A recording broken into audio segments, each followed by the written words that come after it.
for your order. Whoa.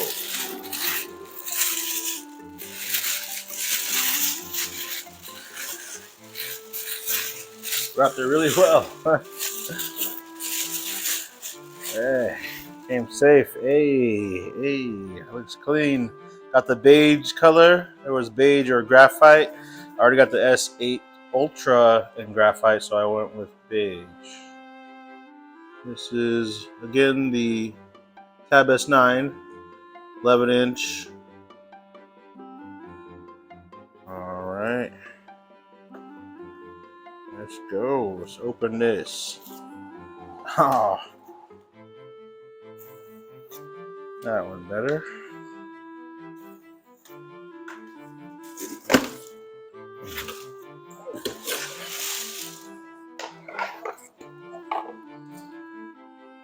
Alright, there's the tablet. S Pen comes with it, of course. It's a nice beige color as well. Match the tablet. Got here the USB-C to USB-C cable. SIM tray ejector tool. And some terms and conditions, quick start guide, and yeah, terms and conditions. Cool. All right, now let's get with this.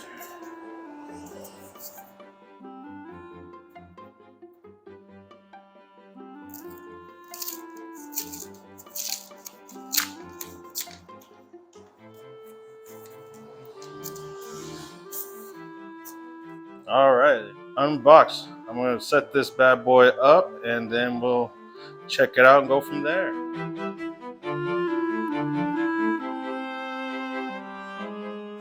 Hey y'all, A0 here. It's time to talk about the Galaxy Tab S9. So Samsung came out with the brand new S9 lineup for their tablets. I picked up the baseline S9 model, but there's also the S9 Plus and the S9 Ultra, which looks kind of like this guy here. This is the S8 Ultra of last year's S8 tab lineup. So this year I decided to go with the smaller guy. As much as I love the Ultra, it's a little big when you're trying to travel around like I like to do. So let's go ahead and get into it. With the S9 lineup this year, there's been some significant changes compared to the S8 lineup, particularly to the baseline model. So with the S8s last year, you got an LCD screen, and it was the only of the three that had LCD. This has a AMOLED display that looks amazing, which is one of the reasons I love this bigger size. It's great for streaming movies and things of that nature, any kind of movie or show content you're watching. This is one of the best screens on the market. Well, it was until the S9 Ultra came out with the AMOLED ×2 display, which is the same display this guy has. In this year's lineup with the S9s, they all get AMOLED, and it's an even better display than last year's display technology, according to Samsung's claims. They look pretty close to me, this one, compared to the S8 Ultra at least, but that's nothing to complain about. The colors, the blacks, everything looks really, really good, and then it's very noticeable if you're coming from S7 or S8, which both had LCD displays. I'm so happy that they brought that down to the smaller model this year, because I was determined to get the smaller model. Needed more of a travel guy. I have my iPad, but that's 12.9 inches, the iPad Pro. So it's a little big to travel with as well. 11 inches is great for a travel size. Honestly, if you want to know the pros and cons, the biggest con to me is that they don't offer a 5G variant, which is not a big deal to a lot of people. I love having 5G and that cell phone option on my tablets. I think that's one of the things that makes them very advantageous compared to laptops. The majority of laptops don't have that. So you're taking away a huge advantage by taking that out, in my opinion. That's why I love the iPads, give you that option on every model to have that. But Samsung only gave it on the 12.4-inch Galaxy S9 Plus in the series this year, the tab line. So unfortunately, that's the only one that got cell phone data in the States, at least. Internationally, it looks like the Ultra models and this smaller model got 5G in some markets, which is nice. It's good for them because I really wish this had a 5G option. And then it would be pretty close to perfect. That's why I came out with that con first, because a lot of the other stuff I'm going to talk about is good. I mean, the screen quality is amazing. I love having the camera here in this landscape orientation, which most iPads still don't have. Love the touch. It takes you right in, easy. And you can also do a face scan, kind of like Face ID, but not as secure. So I don't typically use that. I use a fingerprint or a passcode on here, but you have that option. I love the fact that you have the options, unlike the iPad that just has touch or Face ID, depending on the model you get. But one of the really big things that I love that they added to these year's model, which is one of the reasons I also got one, even though I have the S8 Ultra, which is still a great tablet, still love it, which is why I kept it, is water and dust resistance. So this is huge to me. I don't know why tablets haven't had this up until this point, or at least none of the mainstream ones, the bigger brands, because when you live in a rainy area like me, that's so important. I love taking my tablets on the go with me all the time. I typically have my phone and my tablet with me most of the time when I leave my apartment, and having water resistance is such a huge deal in this area. I live in the Seattle area, and it rains, as you may or may not know. And so when I'm out and about, that was one of the biggest gripes I had with my iPads, is I don't want to take them to areas that are raining a lot and things like that. And so this solves those problems. For example, I recently went on a trip to the Middle East areas and Eastern Egypt, and a lot of those areas are desertous, and you get a lot of sand and dust. I took this guy and it worked fine. There was no issues at all, and because of that IP rating for dust and water resistance, I feel more comfortable taking it into areas like that when I do my travels, because it doesn't have any, it has the resistance, so it's going to be able to deal with the elements in those kind of areas a lot better than any other tablets that don't have those. So kudos to Samsung for finally bringing it there. Really happy that it still has an SD slot. I'm always worried they're going to remove those these days. So I can pop my SD cards in here. That's one of the gripes I have with the Samsung phones these days, which is why I still rocking the Galaxy Note 20 Ultra, one of the last phones they made with an SD slot still. Some other things about this, it has the Snapdragon 8 Gen 2 for Galaxy chip, the same chipset that's in the S23 line of phones, which is a decent improvement from last year's A8 models with the Snapdragon 8 Gen 1. So it's a noticeable upgrade for gaming and things of that nature. They added a vapor chamber in this to keep it cooler, and I haven't noticed it overheating at all. I didn't really have that problem with the S8 Ultra either, but that's nice to know just for future proofing and to keep it cooler if you're gaming and things of that nature. So there's a lot to love about this tablet. The speaker quality is really good. I don't have the Ultra to carry the Ultra, but for the S9, the smaller model, it's really impressive. Still not quite iPad quality, I would say, but it's impressive, especially at this size. And like I said, the screen quality is amazing.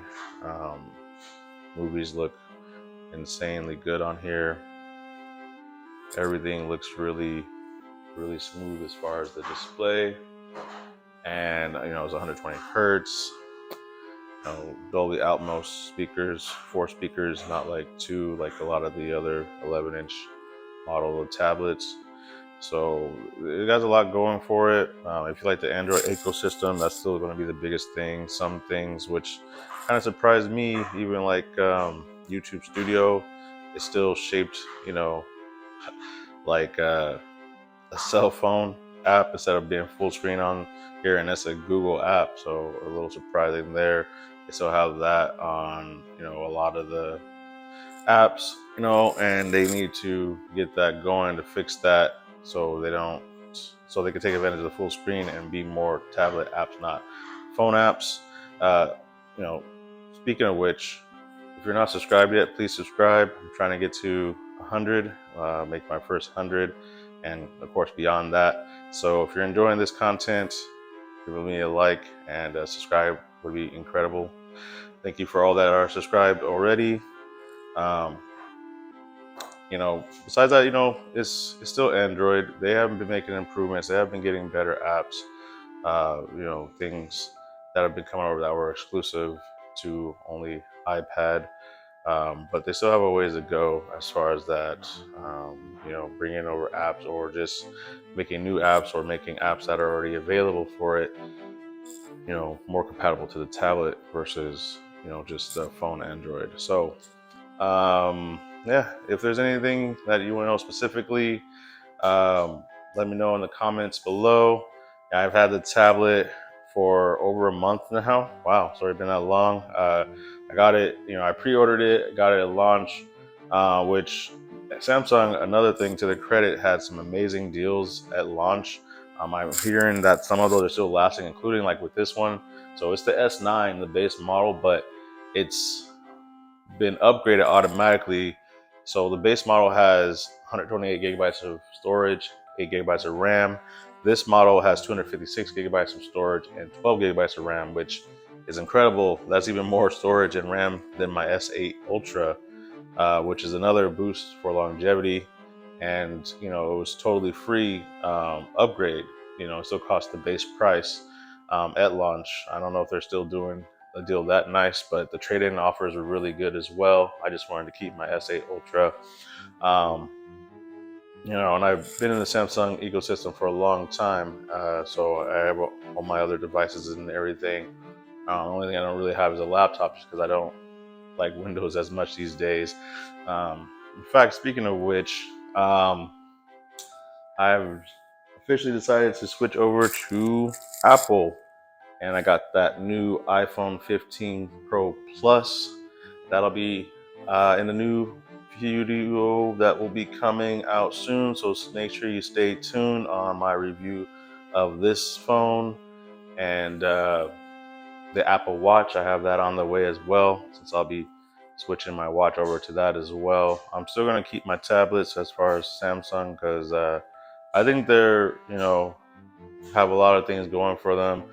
You can get 11-inch size with an AMOLED screen, which is way better than any of the 11-inch sizes that Apple offers as far as screen quality. I like OLED myself better than the mini LED for watching movies and content and gaming. The colors are just richer, especially at night. It's noticeable. Mini LED is still great for a lot of things, and just the screen technology Apple uses as well with their ProMotion. This has 128 hertz refresh as well, but Apple does a really good job even with their LCDs. And mini LED is no slouch, so don't get me wrong. I do like it in some instances a little better, like with photo editing. It's really awesome. The colors are very accurate. But for content, I think these OLED screens are the king, and this year's models have updated the OLED. It looks pretty close to last year to me, so I don't think that's like a reason to update if you have a S8 Ultra or S8 Plus. If you have the S8 though, it's very tempting because the chipset is a lot nicer. It's going to be a lot more future-proofed. great speaker quality. I don't know if it's been an exact upgrade from the S8 to the S9. I didn't have the S8, but the S9 sounds really good, and the screen quality is way better than the S8. So it's a great tablet. I definitely recommend picking it up if you're, kind of thinking about it or on the fence or something. Especially if you want this size specifically, it's definitely best choice for an 11-inch, if you ask me, compared to iPads, compared to any tablet that's out right now. The only downside is no 5G option if you want that, like me. Outside of that, it has a camera in the right spot. Best screen on an 11-inch tablet anywhere. Very good speaker quality. Is it better than 11-inch iPad? They're pretty darn close. And all the features that you're gonna want: Wi-Fi 6E, Bluetooth, 5.2, I believe, and the Android experience. It has the latest version of Android, of course, and you can get all the Samsung and Google apps and anything else available through the Play Store or the Galaxy Store. I do like that they have the options. That's something that I don't think gets brought up enough with iPad. Only having the Apple Store. It has a great selection and everything, and the apps are very much optimized for iPad. So props to them for that. But having options is always nice as well. So yeah, there you have it. I didn't even speak of Dex mode. Like, I totally missed out on that. That's what I love about this one, because it's basically like a Samsung laptop for me, just without Windows, with Android instead. Because with Dex mode, it can turn into a laptop. You have floating windows and things of that nature. Where you have it connected to the keyboard, like I do with this guy, a keyboard case. So with that, it basically comes like a Samsung laptop with Android instead of Windows, which is how I like it, because I don't really like Windows anymore, which was one of the reasons that I did end up switching to Mac. So yeah, that's a whole nother topic for another video though. Anyways, thanks for watching, guys. Please support and subscribe. Appreciate y'all. Have a great day.